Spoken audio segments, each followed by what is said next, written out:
Be strong.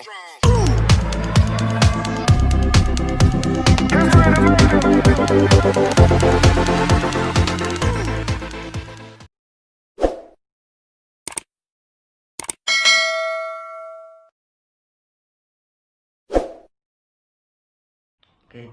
Assalamualaikum warahmatullahi wabarakatuh. Daripada nggak ada kerjaan, mending saya berbagi pengalaman. Ini ada pertanyaan dari teman-teman dan adik-adik tentang seputar kapal pesiar. Mas, apa saja toh persyaratan kerja di kapal pesiar? Bagaimana prosesnya? Berapa biayanya? Di sini saya akan bercerita menurut pengalaman saya. Persyaratan bekerja di kapal pesiar: pertama, niat dan tekad. Yang kedua, harus bisa berbahasa Inggris.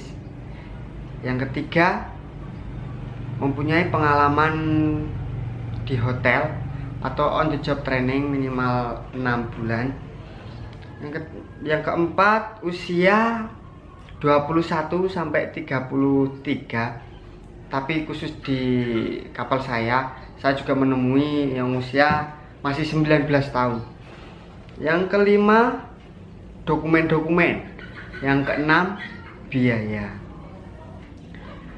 Ini yang perlu digarisbawahi menurut saya. Niat dan tekad. Kenapa? Kamu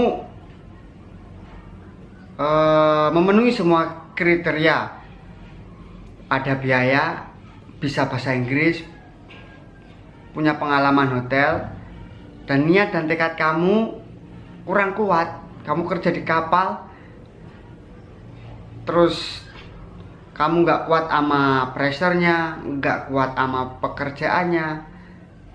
Kenapa kok bilang nggak kuat? Soalnya kerja di kapal pesiar itu menurut pandangan orang sih enak. Ya sebenarnya enak juga, tergantung diri kita masing-masing.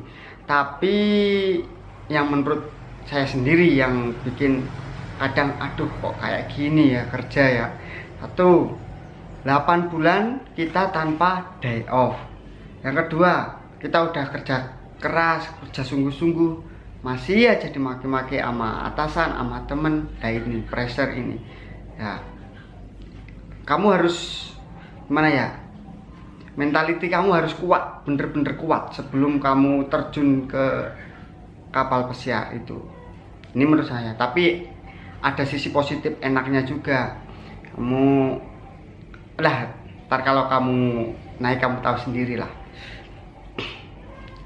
Ya salah satunya gaji dolar, terus bisa keliling dunia, ya rekreasi tanpa menghabiskan banyak biaya lah. Itu menurut pengalaman saya sendiri. Yang kedua, apa tadi? Bisa bahasa Inggris sama pengalaman hotel. Kalau kamu SMA atau SMK di pariwisata, terus kamu bisa bahasa Inggris, kamu punya on the job training, kamu bisa mengelamar, langsung aja lamar. Tapi kalau lulusan SMA belum punya pengalaman di hotel, belum bisa bahasa Inggris, ada LPK, lembaga yang akan menuntun kamu dan memberi seputar informasi atau lowongan di kapal pesiar. Itu juga solusi yang belum punya pengalaman dan belum bisa bahasa Inggris. Ini seperti saya dulu juga gitu di LPK terdekat.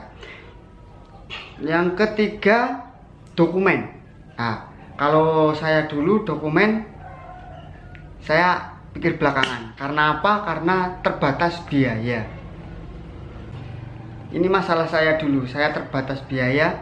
Orang tua nggak ada, ya ada uang tapi cukup untuk sekedar transport Jakarta dari Jawa Timur, Jakarta sama yang lain-lain itu.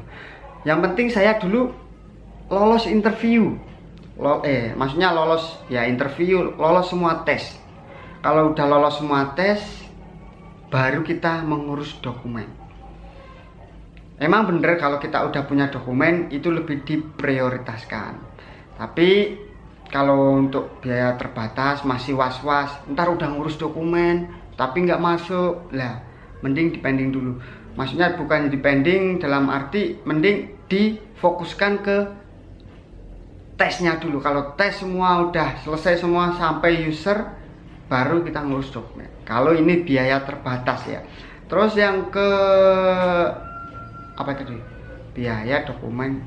Ya udah. Saya rasa begitu. Untuk masalah dokumen apa saja, biaya berapa, gaji berapa, kita bahas di video selanjutnya. Oke, semoga bermanfaat apa yang saya share ke kalian. Ini pengalaman saya pribadi. Apabila ada kurangnya, mohon dikasih masukan lagi. Ini cuma sekedar apa ya, cerita tentang pengalaman saya dulu. Kalau ada pertanyaan, terus apa masukan, komen di bawah. Jangan lupa like, share, dan subscribe. Oke?